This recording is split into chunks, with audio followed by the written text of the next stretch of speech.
The scent of expensive whiskey burned my nostrils as it soaked through my white uniform shirt, turning the fabric translucent against my skin.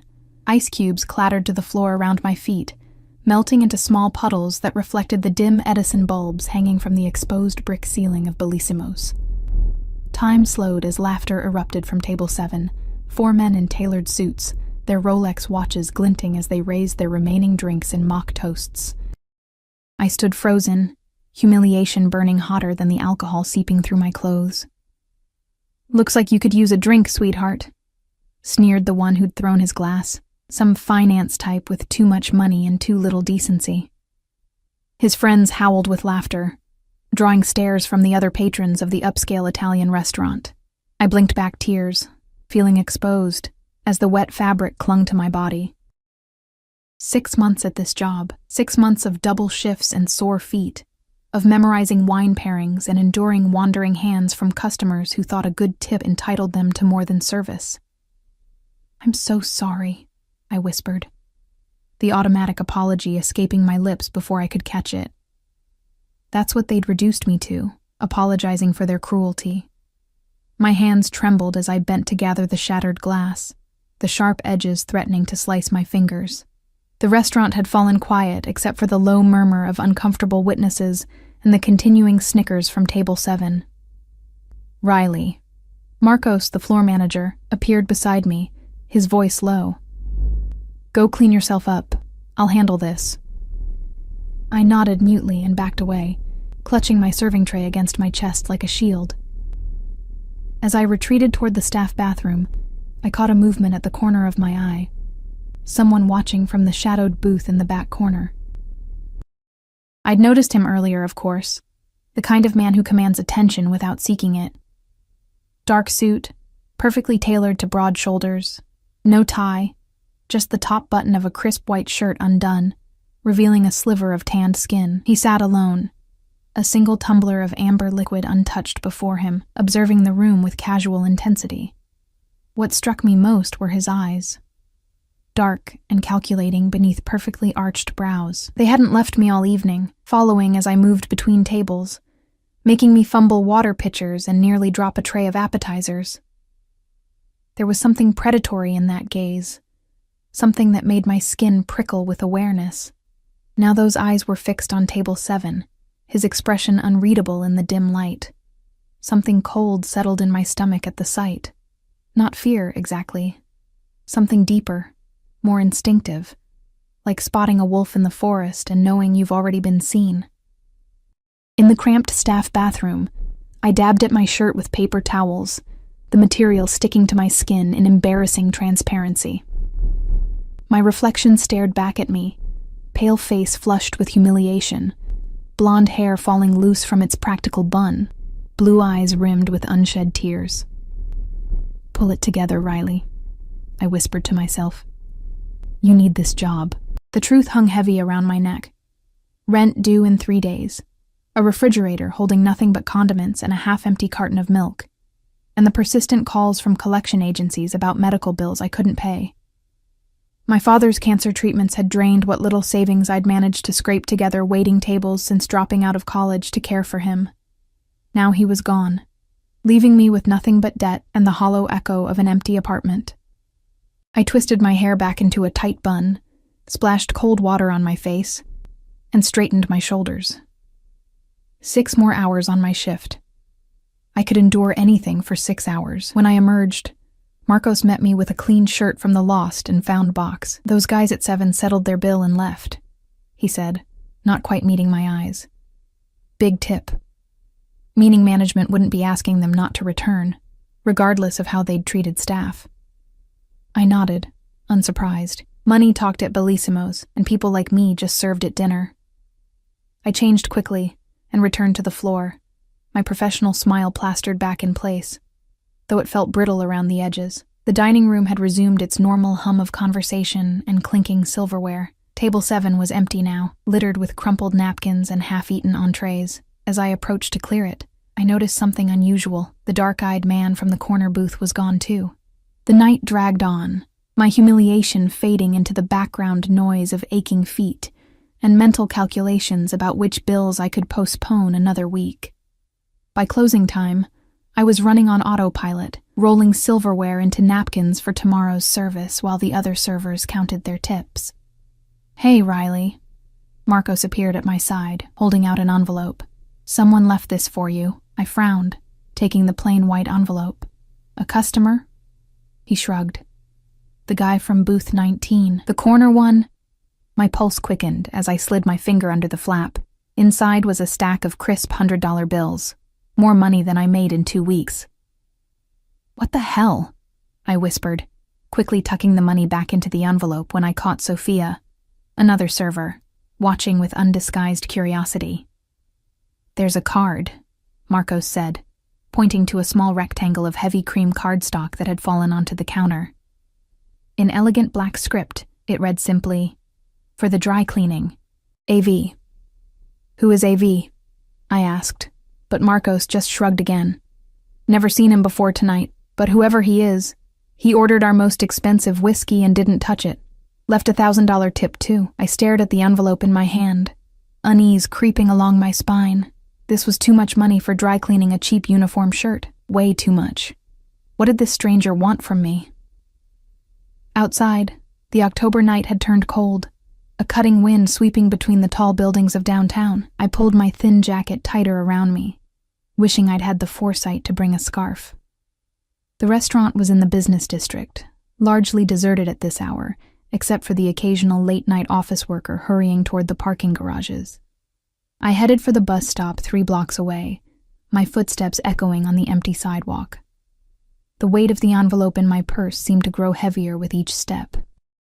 Common sense told me to return it, that no one gave away money without expecting something in return. But another voice, the one that remembered my empty refrigerator and looming eviction notice, whispered that maybe, just maybe, this was the stroke of luck I desperately needed. The sound of an engine purring to life made me jump. A black Bentley with tinted windows had pulled away from the curb half a block ahead. I hadn't even noticed it parked there, which seemed impossible, given how out of place such luxury looked in this neighborhood after dark. As it glided past, I caught a glimpse of the driver, solid build, close-cropped hair, the unmistakable bulge of a shoulder holster beneath his jacket. My breath caught in my throat as the rear window lowered slightly, just enough to reveal the profile of the man from booth 19. Our eyes met for a brief moment, before the window raised again, and the car accelerated smoothly away, leaving me standing alone beneath the harsh glow of a streetlight. I didn't sleep that night. The envelope sat on my kitchen counter while I paced my tiny apartment, arguing with myself about what to do with it. By morning, necessity had won over caution. I paid my rent and bought groceries, promising myself I'd find a way to return the rest. The following evening, I arrived at Bellissimo's to find Marcos waiting for me, his expression unusually grave. "Riley, there's someone here to see you," he said, his voice low as he nodded toward the manager's office. "Me? Who? I don't know, but he asked for you specifically." He hesitated. "He's with Mr. DeLuca." Anthony DeLuca, the owner of Bellissimo's, rarely set foot in the restaurant, preferring to leave day-to-day operations to his managers. In the 6 months I'd worked there, I'd seen him exactly twice. Dread pooled in my stomach as I followed Marcos to the office. Had someone reported me for accepting that money? Was I about to be fired? When Marcos opened the door, I froze in the threshold. Anthony DeLuca stood behind his desk, his normally confident demeanor subdued, but it was the other figure in the room that captured my attention, the man from booth 19, now standing at the window overlooking the restaurant floor. He turned as I entered, and in the bright overhead light, I could finally see him clearly. Younger than I'd initially thought, maybe early 30s, with olive-toned skin and features that belonged on an Italian Renaissance painting. Strong jaw, straight nose, full lips currently pressed into a serious line. His dark hair was styled impeccably, not a strand out of place, but it was still those eyes that dominated his presence. Deep brown, almost black, fringed with thick lashes that should have softened them, but somehow only emphasized their intensity. "Miss Walker?" he said, my name rolling off his tongue with the barest hint of an accent. "Thank you for joining us." I swallowed hard, suddenly acutely aware of my wrinkled uniform and the scuffed shoes I hadn't had time to polish. "Mr. DeLuca," I managed, nodding to my boss before turning uncertainly to the stranger. "Sir, Alessandro Vitale," he introduced himself, making no move to shake my hand. Instead, he studied me with that same unsettling focus I'd noticed the night before. "I believe you received my message, the envelope. A.V. Alessandro Vitale." "Yes," I said, my voice barely above a whisper. "Thank you, but it was too generous." "I want to return. What happened last night," he interrupted smoothly, "was unacceptable." I blinked, confused by the shift in conversation. "Sir?" "The incident with those men." His jaw tightened almost imperceptibly. "Mr. DeLuca assures me they will not be welcome back to this establishment." I glanced at my boss, who nodded quickly, a bead of sweat visible on his temple despite the cool temperature of the office. "It's really not necessary," I began. "These things happen in the service industry." "No." The single word cut through the air like a blade. "They do not happen. Not to you. Not anymore." Confusion washed over me as I glanced between Alessandro Vitale and my suddenly deferential boss. What was happening? Why would this wealthy stranger concern himself with an incident involving a waitress he'd never met? "I don't understand," I said, finding my voice. "Mr. Vitale, I appreciate your concern, but I'm fine. Really." Something flickered across his face. Amusement, perhaps, or surprise at being questioned. "You misunderstand, Miss Walker. I'm not asking if you're fine with it. I'm informing you of what will be done." His tone left no room for argument, yet something about his presumption sparked a flare of defiance in me. I'd spent my life being pushed around. By circumstances, by customers, by debt collectors. I straightened my shoulders, meeting his gaze directly. "With all due respect, sir, it's not your place to make that decision." The room fell deathly silent. Mr. DeLuca's eyes widened in alarm, and he took a half-step forward as if to physically place himself between me and Alessandro. But Alessandro's expression didn't darken with anger as I'd expected. Instead, his lips curved into a small, appreciative smile that transformed his severe features, revealing a dimple in his left cheek that seemed utterly at odds with his intimidating presence. "Interesting," he murmured, more to himself than to me. Then, louder, "Anthony, give us a moment. It wasn't a request." Mr. DeLuca nodded quickly and exited, closing the door behind him with a soft click that somehow felt like the ceiling of a tomb. I suppressed a shiver, suddenly aware of how alone I was with this man who could apparently make my boss jump with just a look. Alessandro moved to the desk, gesturing for me to sit in one of the chairs across from him. When I remained standing, that almost smile appeared again. "Please," he said, the words softening his command into something that sounded like politeness. I sat, perching on the edge of the chair, my hands folded tightly in my lap to hide their trembling. "You're not from here," he observed, taking the seat across from me. Not a question, but a statement. "Wisconsin originally," I answered, unsure why I was sharing even this small detail.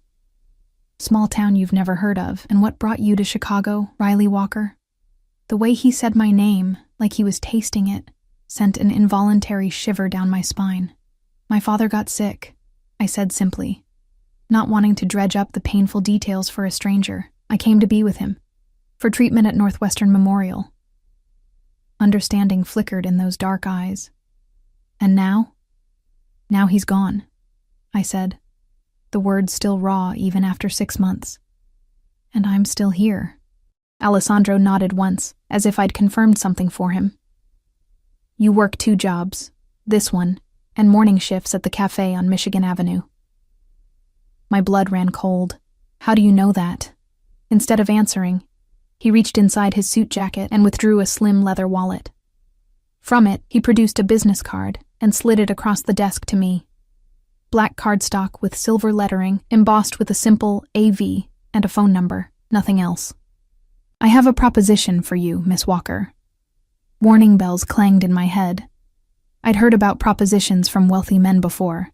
Sophia had gotten one just last month. A sugar daddy offering to pay her rent in exchange for companionship. "I'm not that kind of girl," I said firmly, pushing the card back toward him. For the first time, genuine surprise registered on his face. followed by something that might have been offense. "I'm not that kind of man," he replied, his accent more pronounced in his indignation. Heat flooded my cheeks. "I'm sorry, I just assumed I'm offering you a job, Miss Walker. A legitimate one." I blinked. "A job? Doing what?" "My personal assistant recently left for maternity leave. I need someone to replace her temporarily. 6 months, possibly longer, but I don't have any qualifications. I'm a waitress. You're observant, efficient. You handle difficult situations with grace." His eyes held mine. "And you need the money." The last statement hit like a slap, reminding me of my precarious financial situation. Still, suspicion nagged at me. "Why me? There are thousands of qualified candidates in Chicago. Because I've decided it should be you." The simplicity of his answer was somehow more unsettling than any elaborate explanation would have been. He didn't feel the need to justify his decisions to anyone, least of all a waitress from Wisconsin. "The salary is $15,000 a month, plus benefits. A car and driver at your disposal. An apartment in my building, should you wish it." I nearly choked. $15,000? A month? His expression didn't change. "Is that insufficient?" A hysterical laugh bubbled up in my throat. "That was more than I made in half a year." "No, it's fine." "Good." He stood, buttoning his suit jacket with a casual elegance that spoke of a lifetime of privilege. "You begin tomorrow. My driver will collect you at 7 a.m. "Wait," I protested, rising quickly. "I haven't accepted yet." Alessandro paused, studying me with that penetrating gaze that seemed to see through my skin to the desperation beneath. "Haven't you?" The question hung in the air between us, honest in a way that stripped away pretense. We both knew I couldn't afford to refuse. My father's medical bills alone. What would I have to do? I asked finally. Manage my schedule, coordinate with my security team, handle correspondence. He listed the duties as if they were perfectly ordinary tasks that justified an extraordinary salary. Nothing beyond your capabilities. Something about this didn't add up. Men like Alessandro Vitale didn't pluck random waitresses from obscurity for high-paying positions. There was more to this story, more that he wasn't telling me. "Who are you, really?" I asked softly. A ghost of that dimpled smile appeared again. "Someone who repays debts, Miss Walker. You'll come to understand that about me." "What debt?" "We've never met before last night." Alessandro stepped closer, close enough that I could smell his cologne. Something expensive and subtle, with notes of cedar and bergamot. "Your father," he said quietly. "Thomas Walker. He was a good man." The floor seemed to shift beneath me. "You knew my dad?" "We had business together many years ago. He did me a service I never properly repaid." His eyes softened fractionally. When I recognized his daughter, I knew I had my chance to make it right. "You recognized me?" I whispered, disbelief flooding through me. "How?" "You have his eyes." Alessandro's gaze lingered on my face. The same shade of blue, determined, honest. Tears pricked at the corners of my eyes. My father had never mentioned knowing anyone like Alessandro Vitale. What kind of business could a high school science teacher from Wisconsin possibly have had with this clearly powerful man? "Think about my offer," Alessandro said, stepping back. "Though I suspect I already know your answer." As if on cue, the door opened, and Mr. DeLuca reappeared, his expression carefully neutral. "Alessandro," he said, with the deference one might show royalty, "your car is waiting." Alessandro nodded once, then turned those intense eyes back to me. "Until tomorrow, Miss Walker." It wasn't a question.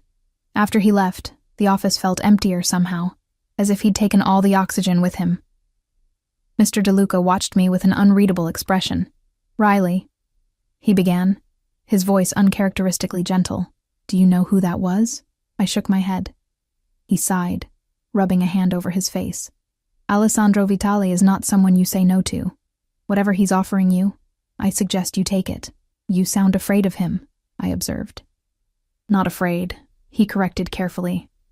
"Respectful. His family has influence in this city, the kind that doesn't make the newspapers. A chill ran down my spine as understanding dawned.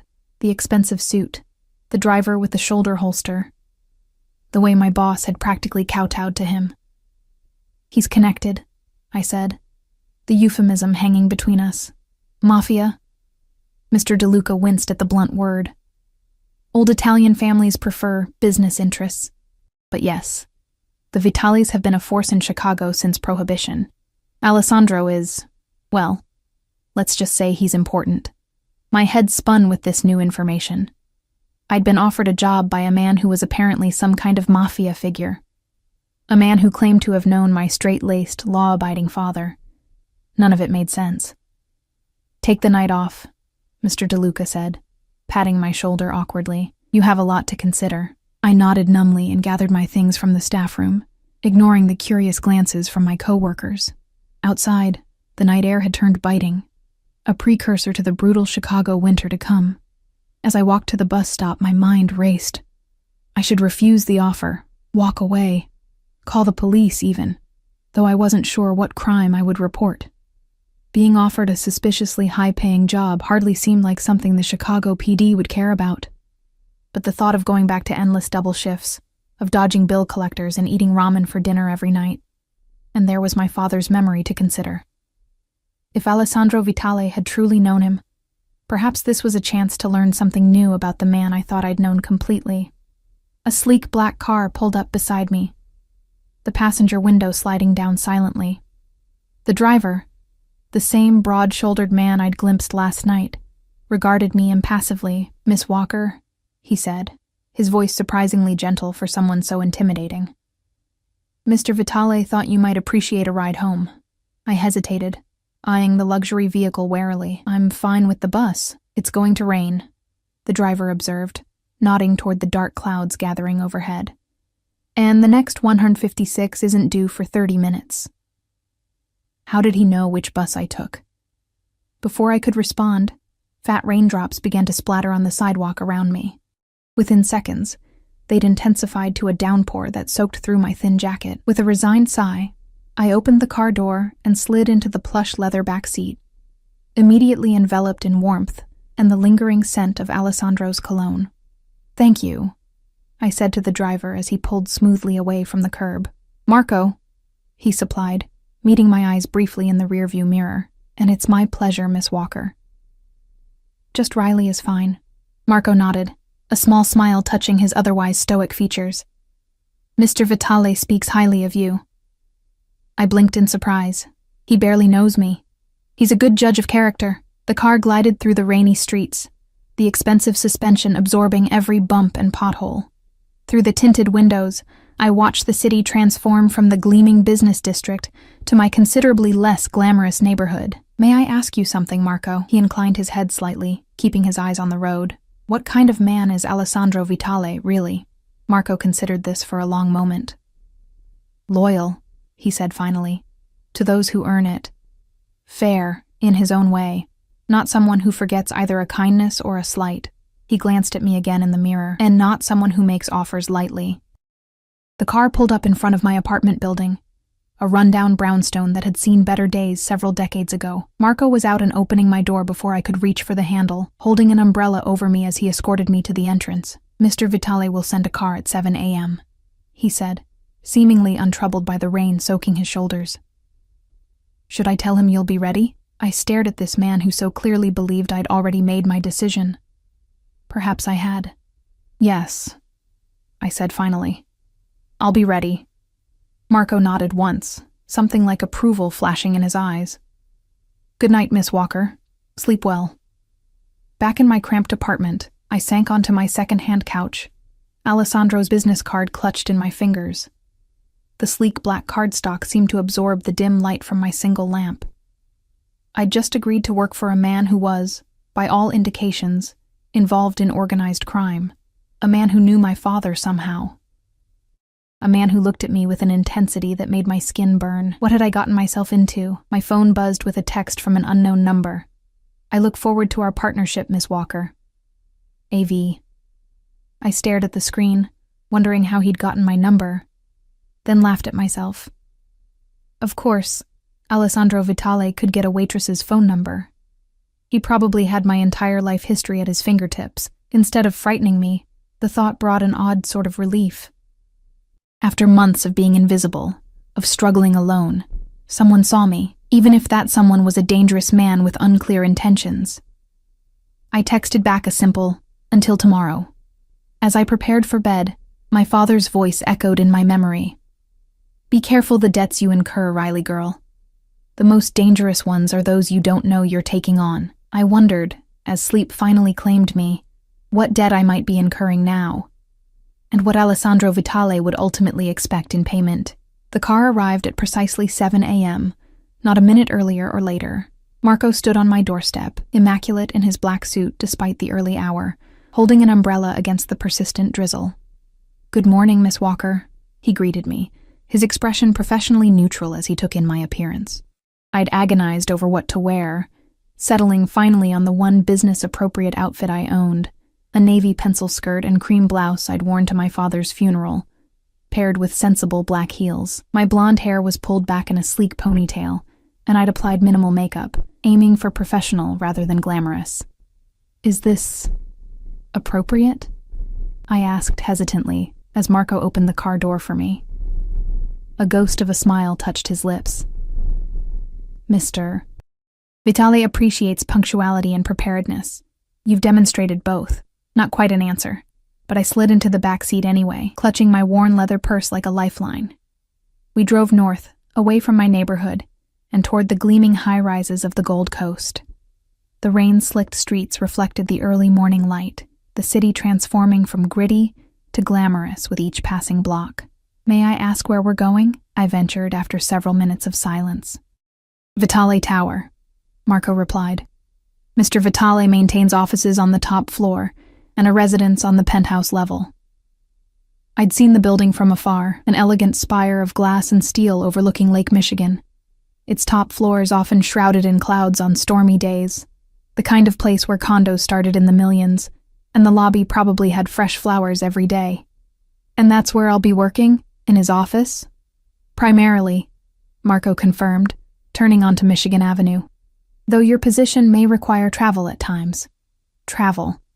I'd never been farther from home than Chicago, had never even owned a passport.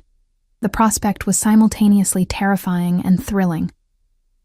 We pulled into an underground parking garage beneath the tower, bypassing the public entrance for a private elevator that required Marco's fingerprint and a key card to access. As the doors closed silently behind us, I caught my reflection in the mirrored walls. Pale face, wide eyes, the picture of uncertainty. "Mr. Vitale can be intense," Marco said suddenly, his eyes meeting mine in our reflections.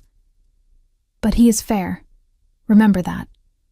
Before I could respond, the elevator doors opened directly into a reception area that looked like something from an architectural magazine. Soaring ceilings, marble floors, and floor-to-ceiling windows overlooking the lake.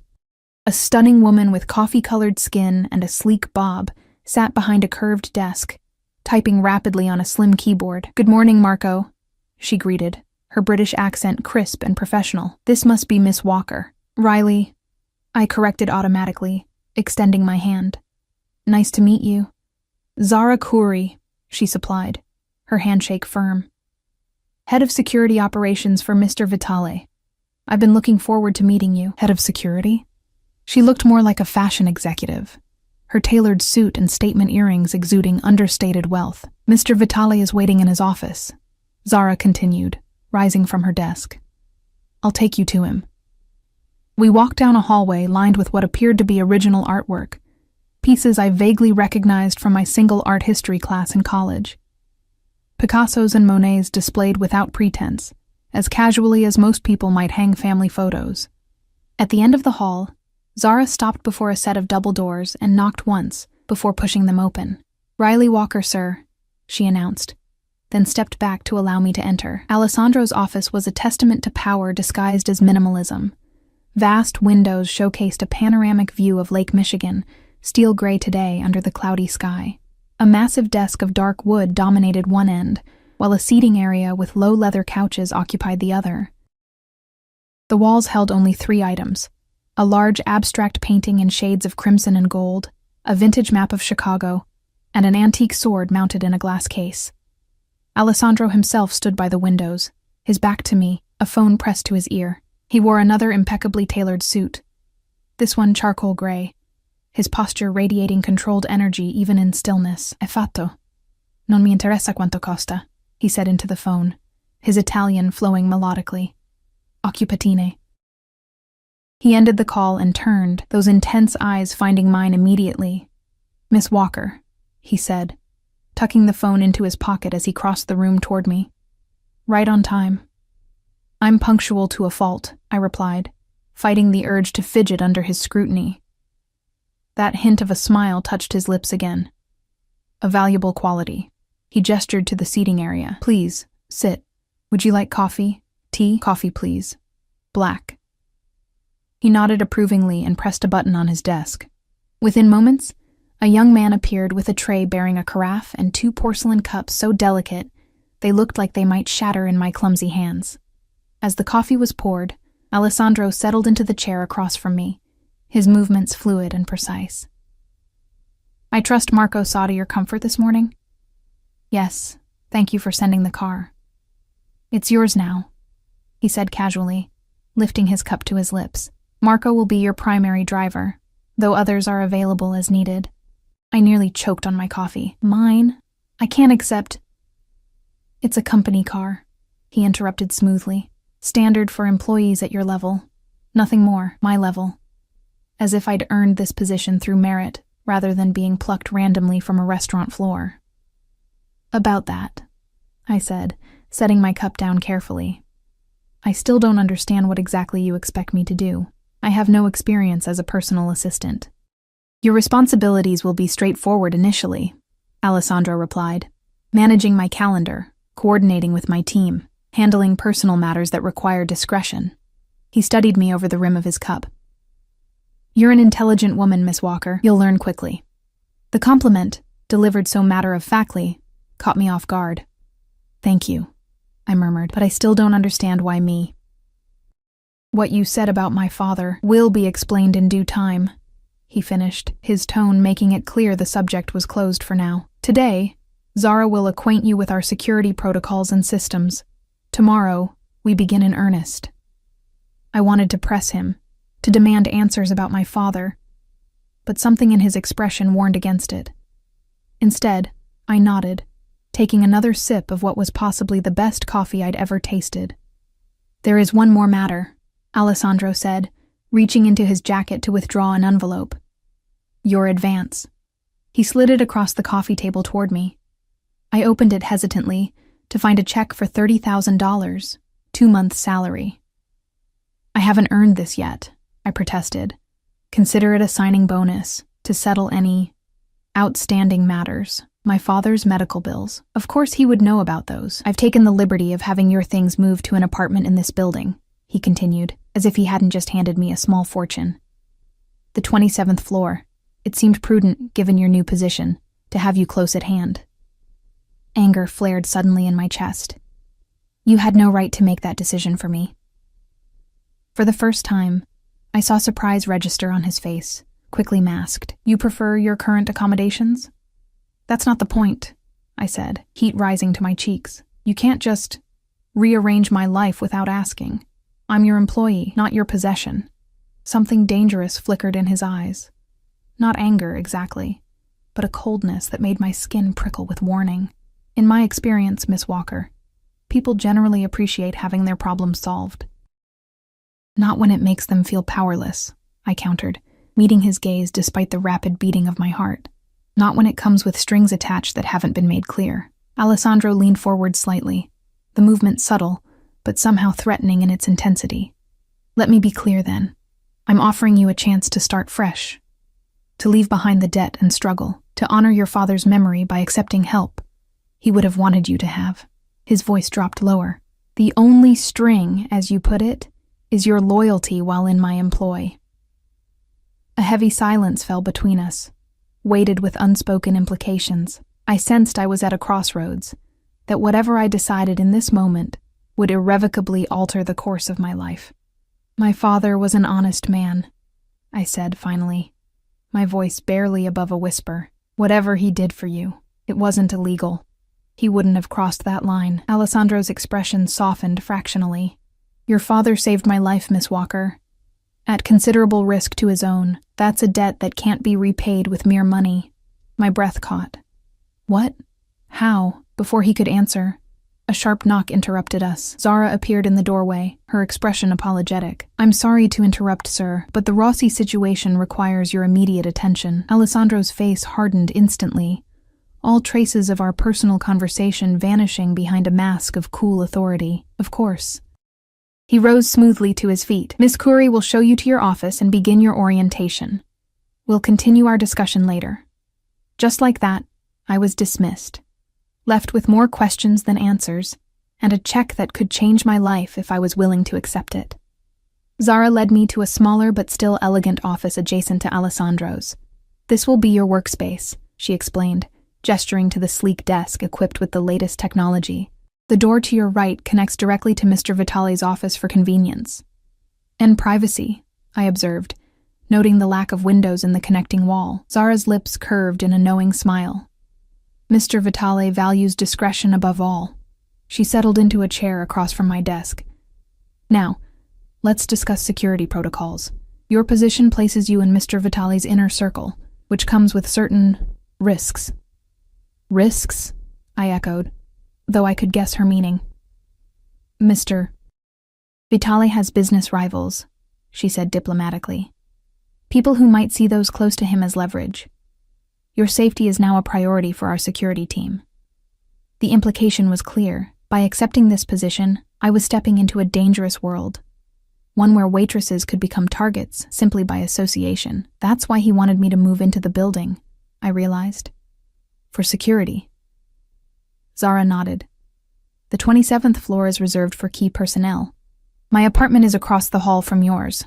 Marco is 2 doors down. A gilded cage, then. Protection that doubled as surveillance. The rest of the day passed in a blur of information. Security codes, emergency protocols, communication systems, and an introduction to the sleek tablet that would serve as my primary work tool. By afternoon, my head was spinning with new names and procedures. That's enough for today, Zara said finally, checking her watch. Marco will show you to your apartment tomorrow, 7 a.m. sharp.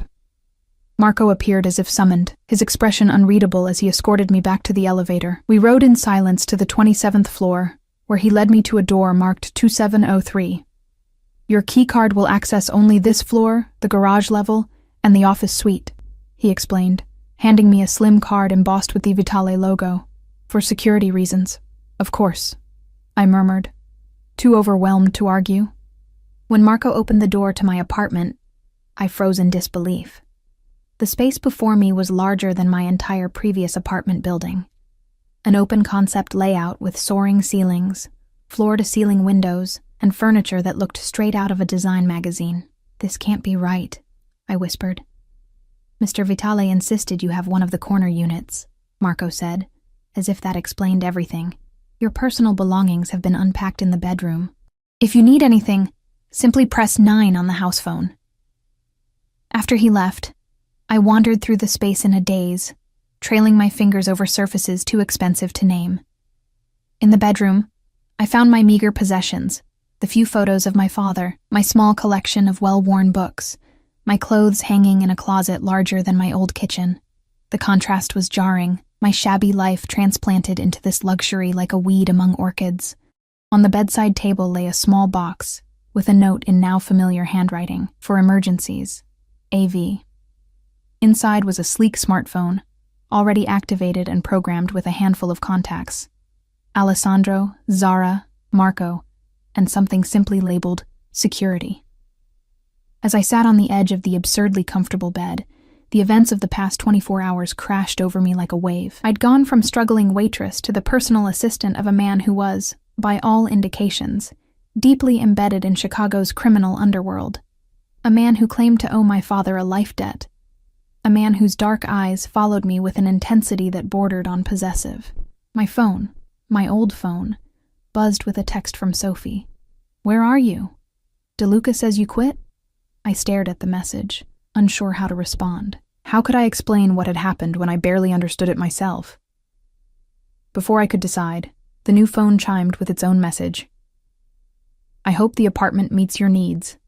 Dinner, my penthouse, 8 p.m. We have much to discuss. AV. Not a request, not even a question. I glanced at the clock. 6:30 p.m. 90 minutes to prepare for dinner with Alessandro Vitale, a dinner where, presumably, he would finally explain his connection to my father and what exactly he expected from me in return for his generosity. I showered quickly in the luxurious bathroom, trying not to become distracted by the multiple shower heads and imported toiletries. After wrapping myself in the softest towel I'd ever touched, I faced the closet dilemma. Nothing I owned seemed appropriate for dining with a man like Alessandro. As if anticipating this problem, a section of the closet held clothes I'd never seen before. Designer pieces with tags still attached, in exactly my size. The presumption should have angered me, but exhaustion had dulled my indignation to a distant throb. I selected a simple black dress that seemed the least ostentatious of the options, paired with low heels I could actually walk in. After drying my hair and applying minimal makeup, I studied my reflection critically. The woman in the mirror looked like a stranger, someone polished and put together, someone who might belong in Alessandro Vitale's world, but the fear in her blue eyes gave her away. At precisely 7:55, a soft knock announced Marco's arrival to escort me to the penthouse. As the private elevator ascended to the top floor, I took deep breaths to calm my racing heart. Mr. Vitale values honesty, Marco said suddenly, breaking our usual silence, even when it's uncomfortable.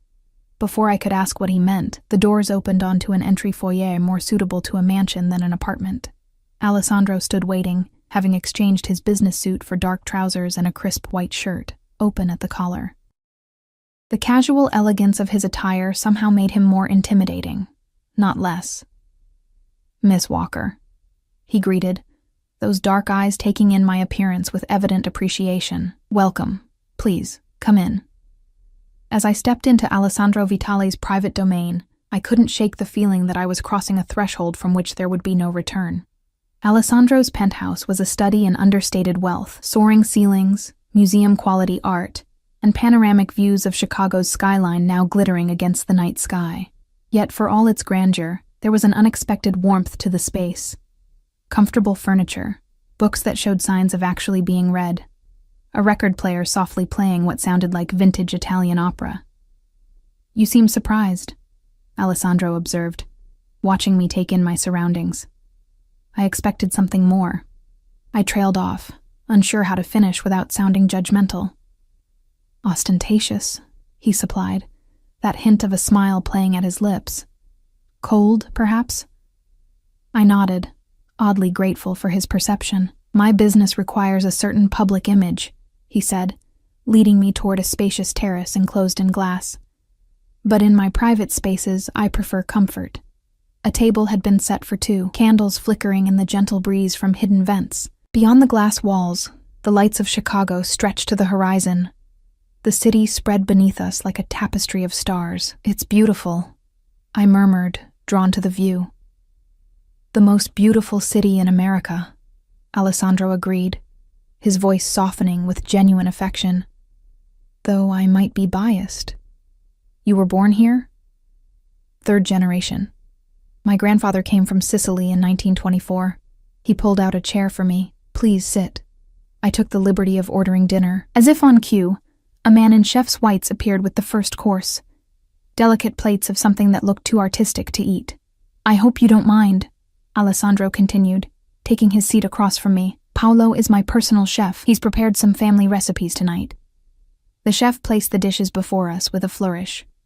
Capesante con purè di cavolfiore e tartufo nero, he announced, his Italian accent thick but melodious. Scallops with cauliflower puree and black truffle, Alessandro translated, a favorite of mine. I took a small bite and barely suppressed a moan of pleasure. The scallop melted on my tongue, the flavors complex and harmonious in a way I'd never experienced in the chain restaurants that were the extent of my culinary education. It's incredible, I admitted, taking another bite. Alessandro watched me with evident satisfaction before sampling his own plate. We ate in surprisingly comfortable silence for a few minutes, the excellence of the food requiring no commentary. As Paolo cleared our plates and poured wine into crystal glasses, I gathered my courage to address the questions that had been burning in my mind all day. "You said my father saved your life," I began, meeting Alessandro's dark gaze across the candlelight. "I'd like to know how." Something like respect flickered in his eyes, perhaps approval of my directness. He took a measured sip of his wine, considering his response. "It was 15 years ago," he said finally. "I was 22, just finishing college. My father sent me to Wisconsin on business. Legitimate business," he added, seeing my expression. "Timber mills. The Vitale family has diverse interests. Not all of them." He paused. "Controversial." I nodded, encouraging him to continue. "I was driving back to Chicago late one night. January, terrible weather. My car hit a patch of black ice on a deserted stretch of highway and went off the road." His expression darkened at the memory. "The car rolled several times down an embankment. I was trapped, bleeding, with no cell service. A chill ran through me as I began to see where this story was heading." "And my father found you," Alessandro nodded. "Thomas Walker was driving home from a late night at school. Grading papers," he said. "He spotted the wreckage, climbed down that embankment in a blizzard, and pulled me from the car moments before it caught fire." My throat tightened with emotion. It sounded exactly like something my father would do, risking his life for a stranger without hesitation. "He took me to his home," Alessandro continued. "Your home, I suppose. The nearest hospital was 50 miles away and the roads were impassable. He cleaned my wounds, set my broken arm, watched over me through the night to ensure I didn't slip into shock. I could picture it vividly, our small house with its perpetually drafty windows, my father's careful hands tending to this injured young man, his teacher's patience as he monitored vital signs. "You were 17 then," Alessandro said, his eyes studying my face as if searching for traces of the teenager I'd been. "Away at a debate tournament, your father said. He showed me your trophies with such pride." Tears pricked at my eyes. Dad had always been my biggest champion. "Why didn't he ever mention you?" I asked. "In all these years, he didn't know who I was," Alessandro replied simply. "I gave him a false name. When my father's men came to collect me the next day, I'm certain Thomas understood something wasn't as it seemed, but he never asked questions. He simply helped a stranger in need, expecting nothing in return." His voice grew softer, a rare quality in this world. The chef returned with our main course, ossobuco with saffron risotto, but I barely noticed the presentation, absorbed in Alessandro's story. "So you tracked him down later?" I asked once Paolo had retreated again. "I tried," Alessandro admitted, "but discreetly from a distance. Your father had a clean life, a good life. I didn't want to complicate it with my presence. The implication hung between us." By then, Alessandro would have been deeper in his family's business, the kind of connection that could taint my father's reputation as an upstanding teacher. "So instead you watched from afar," I said softly, understanding dawning. "And when he got sick," Alessandro's jaw tightened almost imperceptibly. "I couldn't interfere directly. He was proud, your father. He would have refused help from a stranger, especially one like me." A shadow crossed his features, but I made sure the best specialists were always available to him, that certain medical bills disappeared. My mind raced back to the mysterious insurance adjustments that had reduced some of Dad's astronomical hospital bills, adjustments the hospital administrators had never been able to explain satisfactorily. "That was you," I whispered. He inclined his head slightly in acknowledgement. "It was little enough, compared to what I owed him, and now you're... what? Transferring that debt to me?" I couldn't keep the edge from my voice. "Is that what this job is about? Paying off a debt to a dead man?" Alessandro's expression hardened, and I immediately regretted my harsh tone. But instead of anger, his response held a surprising vulnerability. "When I saw you in that restaurant," he said quietly, "being humiliated by those men not fit to breathe the same air as Thomas Walker's daughter, something shifted in me." He chose his words carefully, as if navigating unfamiliar emotional territory. "I recognized an opportunity to honor a debt, yes, but there's more to it than that." His eyes held mine with an intensity that made my breath catch. You showed the same courage as your father that night, the same dignity in the face of cruelty. It affected me.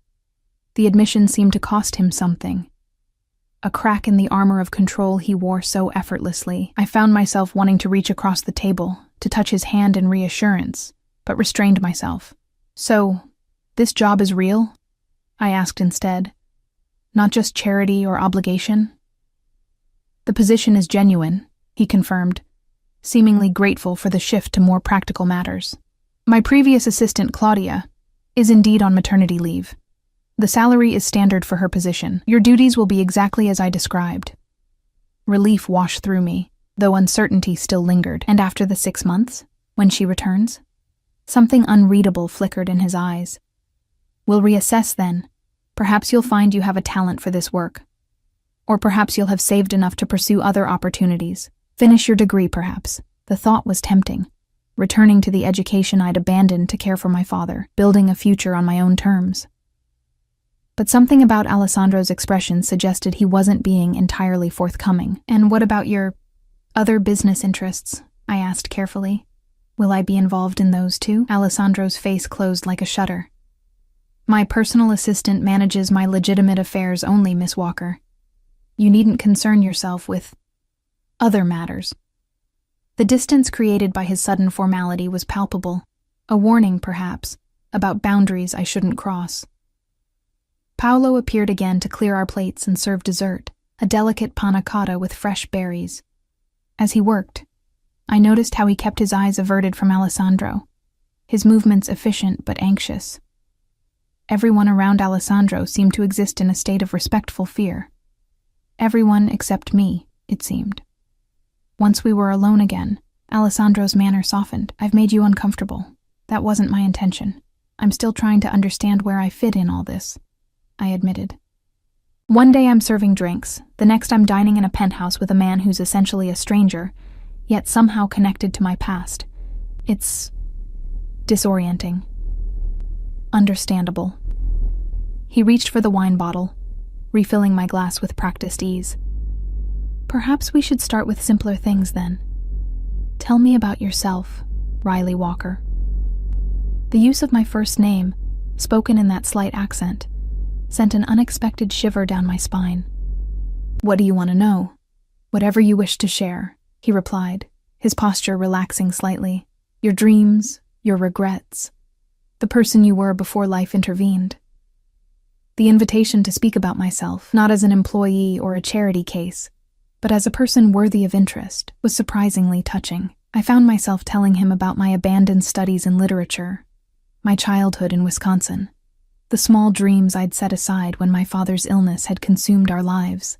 Alessandro listened with genuine attention, asking thoughtful questions that suggested he was truly engaged. As the evening progressed, the formality between us gradually dissolved, replaced by something that felt almost like friendship. "You're an old soul," he observed as I described my love of classic novels. "That's rare in someone your age." "My father used to say the same thing," I replied, surprised by how easily I could speak of Dad without the usual stab of grief. He'd find me reading Austen under the covers with a flashlight and just shake his head. Alessandro smiled, a real smile this time, not the guarded version I'd seen before. The expression transformed his face, softening the sharp edges of his features and revealing the handsome young man beneath the intimidating exterior. "What?" I asked, self-conscious under his gaze. "You have his smile," he said softly. "When you truly mean it, it's his." The observation, so personal, so unexpected, brought a flush to my cheeks. "Thank you for telling me that," I whispered. "It's nice to think I carry something of him with me."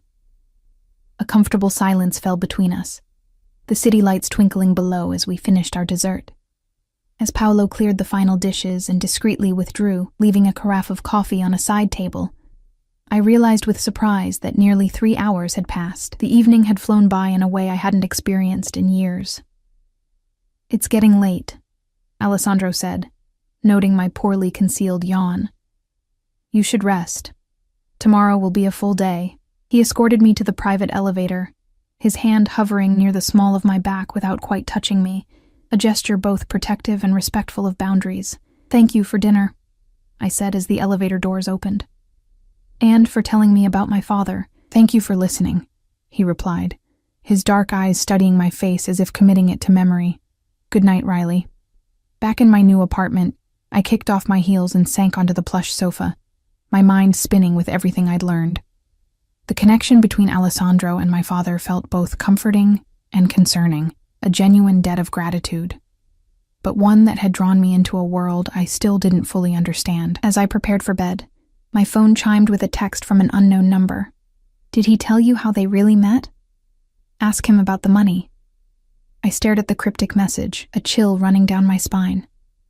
When I tried to reply, the message disappeared completely, as if it had never existed.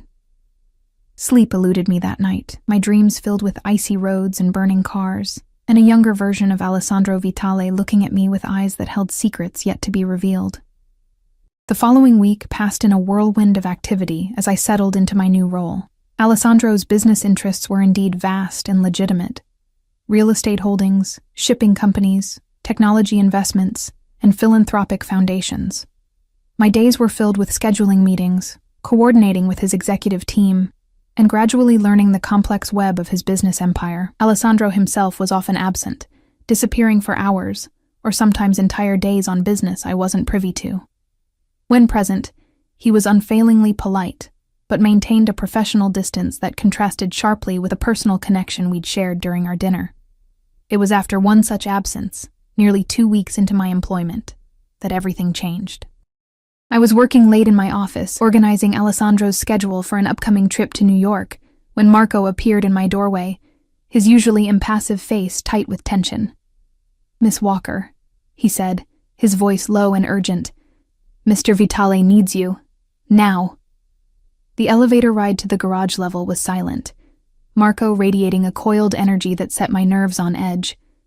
In the parking area, a different black car waited, larger than usual, with windows tinted so dark they appeared opaque. "What's happening?"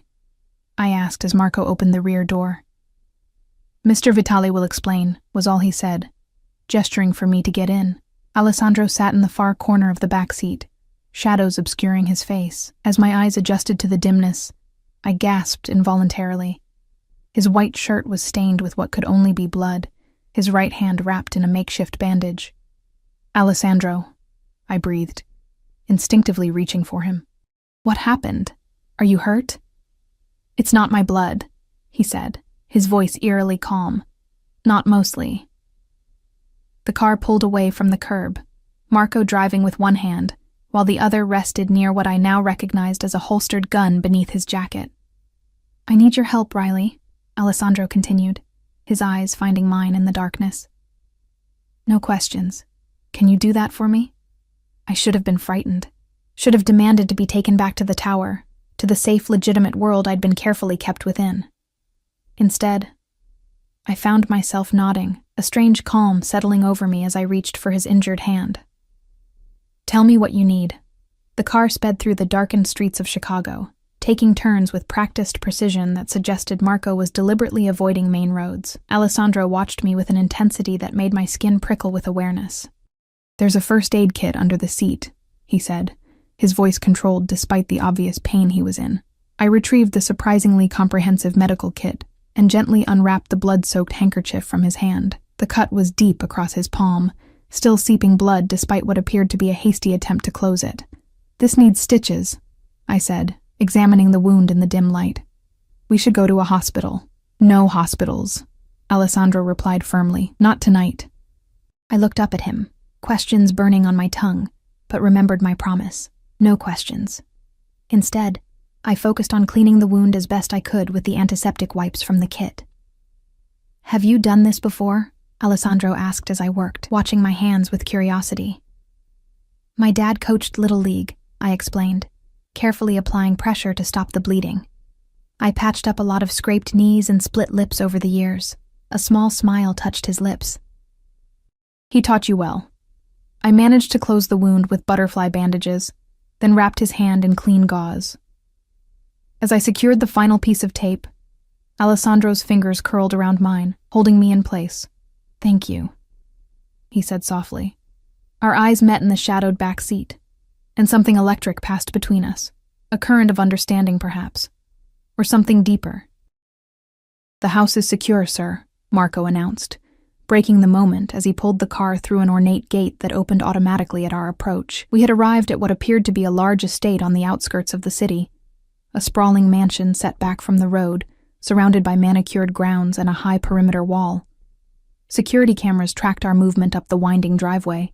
Where are we? I asked, unable to contain my curiosity any longer. My family home, Alessandro replied, straightening his blood-stained cuff as the car came to a stop. Where I grew up. The front door opened before we reached it, revealing a silver-haired woman in a simple black dress, her face lined with age and worry. Her eyes widened at the sight of Alessandro's appearance, but she said nothing, simply stepping aside to let us enter. Grazie, Sofia, Alessandro said, kissing the woman's cheek with evident affection. È tutto pronto? She nodded, her eyes darting to me with undisguised curiosity. Sì, tutto pronto. E la ragazza? This is Riley Walker, Alessandro said in English, placing his uninjured hand lightly on the small of my back. She's with me. Something in the simple phrase carried weight beyond its literal meaning, causing Sophia to raise an eyebrow before giving me a slight nod of acknowledgement. The guest room is prepared, she said to me, her accent thick but her English clear. If you'll follow me, she stays with me, Alessandro interrupted, his tone brooking no argument. Sophia's eyes widened fractionally, but she merely nodded again. As you wish. I'll bring fresh clothes. Alessandro led me through the mansion, a study in old-world opulence, with marble floors, antique furniture, and oil paintings of stern-faced men who shared Alessandro's strong features and penetrating gaze. Ancestral portraits, I realized, generations of Vitales. We entered what appeared to be a study, its walls lined with leather-bound books, and its center dominated by a massive desk of carved mahogany. Alessandro went straight to a cabinet in the corner, pouring himself a generous measure of amber liquid before turning to me. Drink? I shook my head. I think I need a clear head right now. He nodded, respecting my decision, and downed his own drink in a single swallow. You must have questions, he said, setting down the empty glass. You said no questions, I reminded him. A ghost of a smile touched his lips. And you obeyed. Impressive restraint. I'm full of surprises. His expression softened, revealing that rare, genuine smile that transformed his face. Yes, you are. Sophia returned with a stack of clothing, placing it on a side table before withdrawing silently. Alessandro picked up a simple black dress and offered it to me. It was my sister's, he explained. She's about your size. I accepted the garment, suddenly aware of the specks of blood that had transferred to my own clothes while tending to his hand. Where can I change? He pointed to a door on the far side of the study. Through there.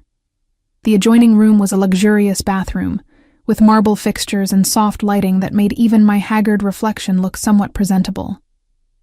I changed quickly, the black dress fitting surprisingly well, if a bit loose around the waist. After washing Alessandro's blood from my hands, I stared at my reflection, barely recognizing the woman who stared back.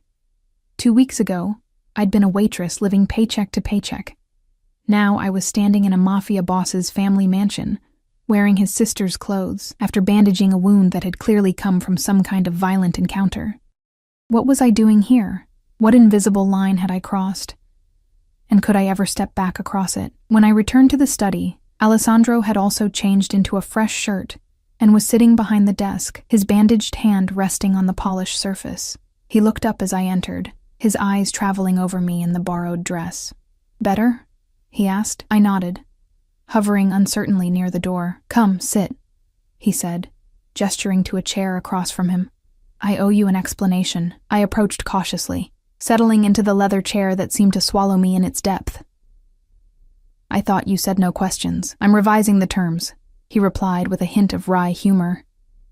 You've earned answers tonight. What happened, Alessandro? I asked softly, my concern genuine. Whose blood was that on your shirt? He studied me for a long moment, as if assessing whether I could handle the truth. There are people in this city who would challenge what my family has built, he said finally. People who don't understand the rules of respect, of territory. And one of these people attacked you? His expression darkened. They attacked a business under my protection. A restaurant in Little Italy.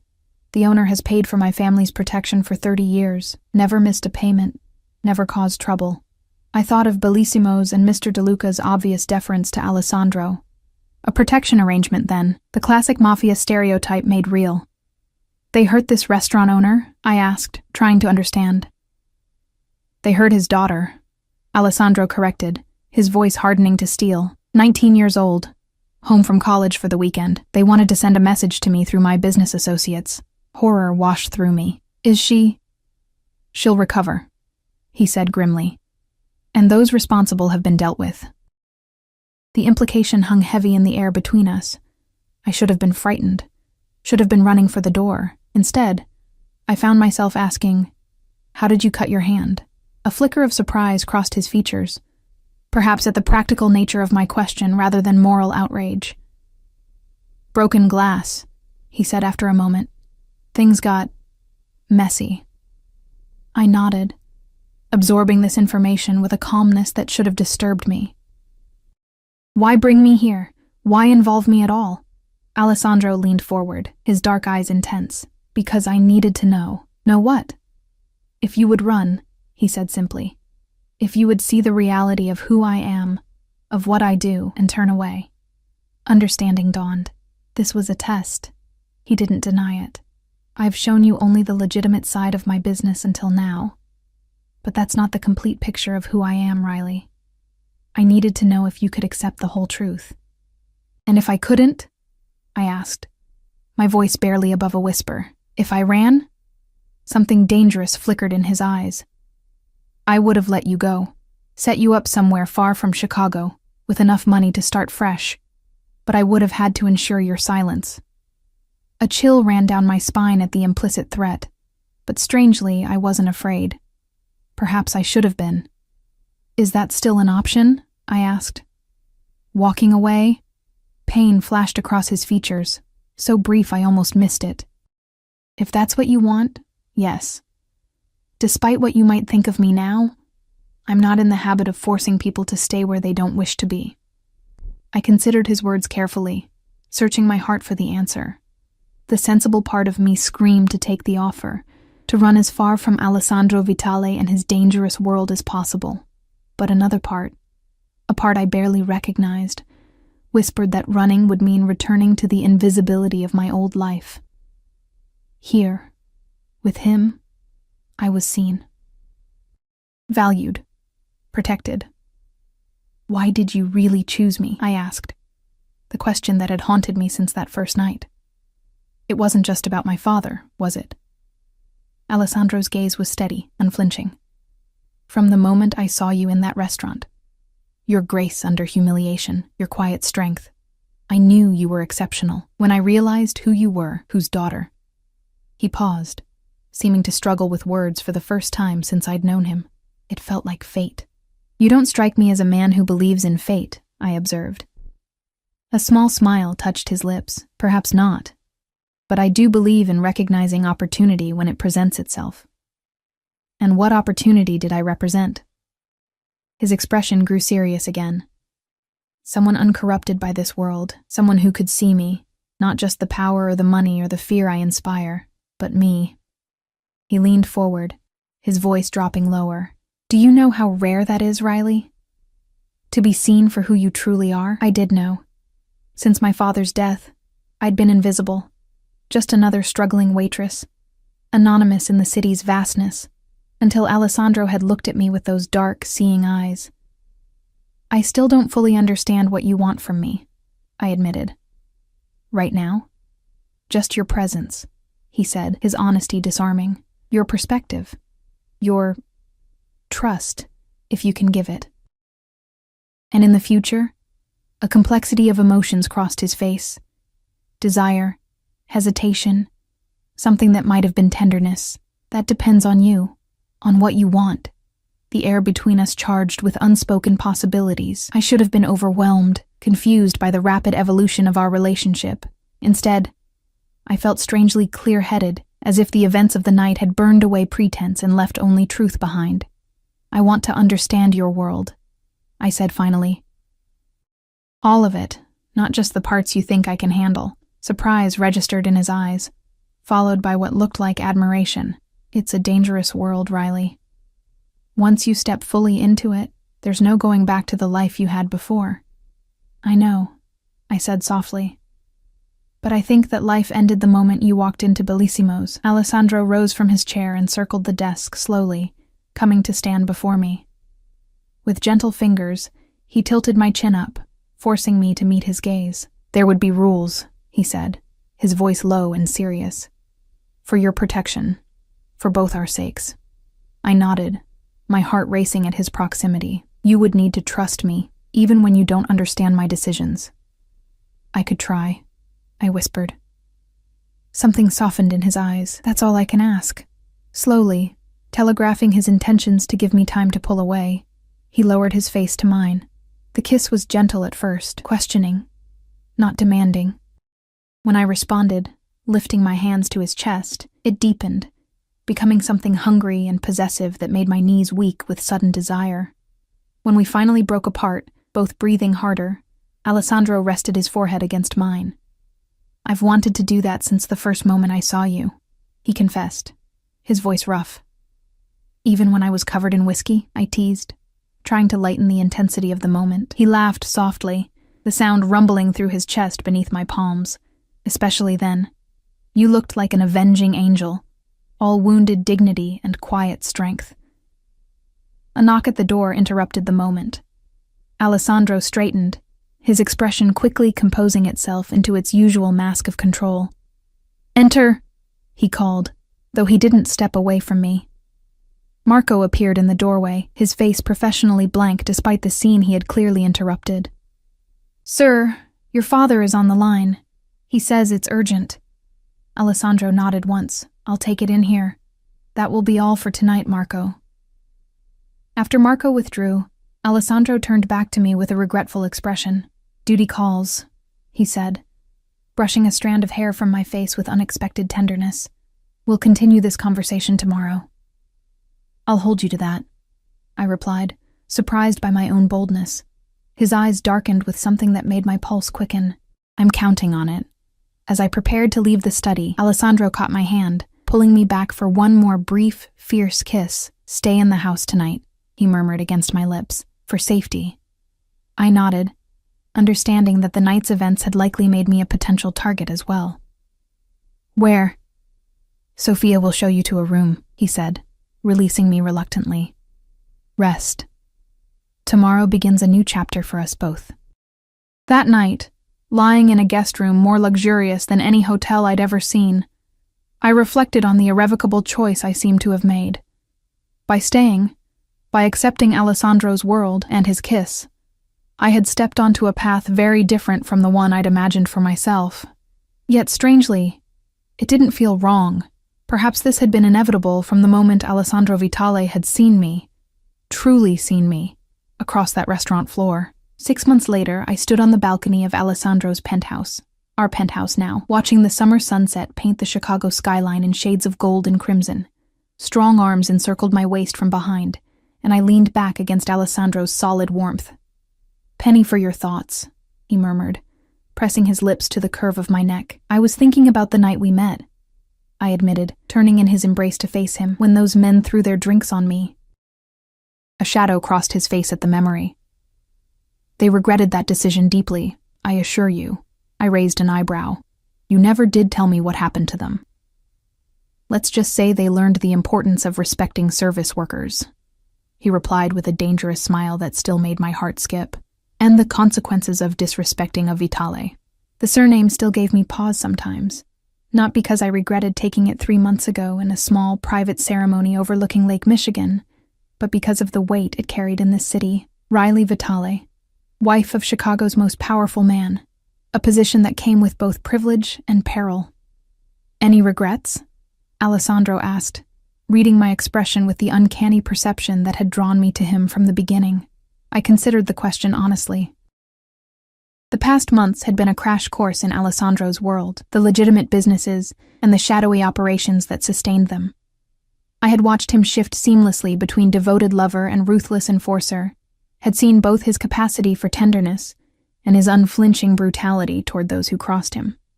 I had also seen his loyalty to family, his unexpected generosity toward those under his protection, his unwavering commitment to the codes that governed his life.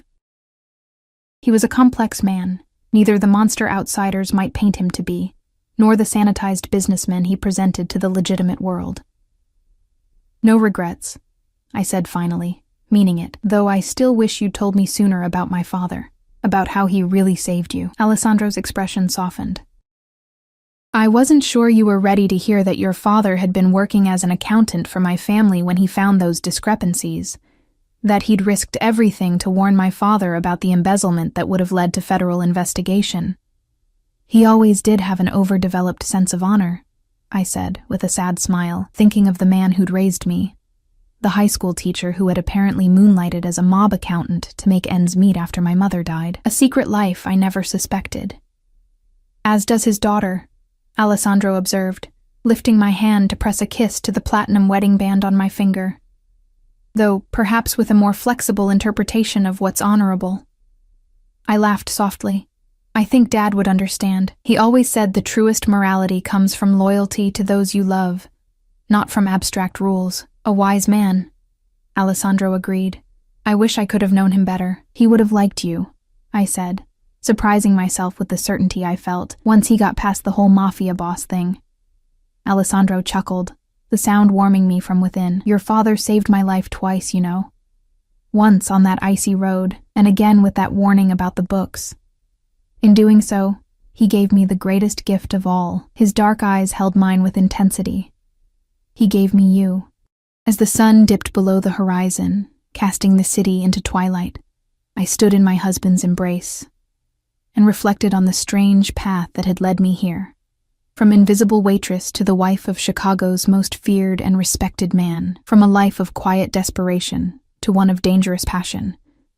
They had thrown whiskey on a waitress to mock her, not knowing she was destined to become a Mafia boss's wife. Their cruelty had been the catalyst for a transformation none of them could have imagined.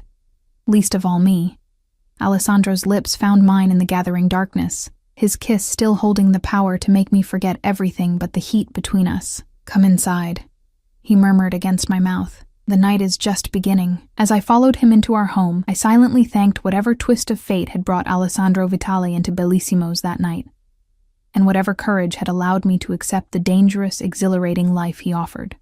Some choices appear to trap you, only to reveal themselves as the key to a freedom you never knew existed. In choosing Alessandro, in choosing this life, I had finally found where I belonged. Not as a possession or a trophy, but as an equal partner to a man who saw me for exactly who I was and wanted me anyway.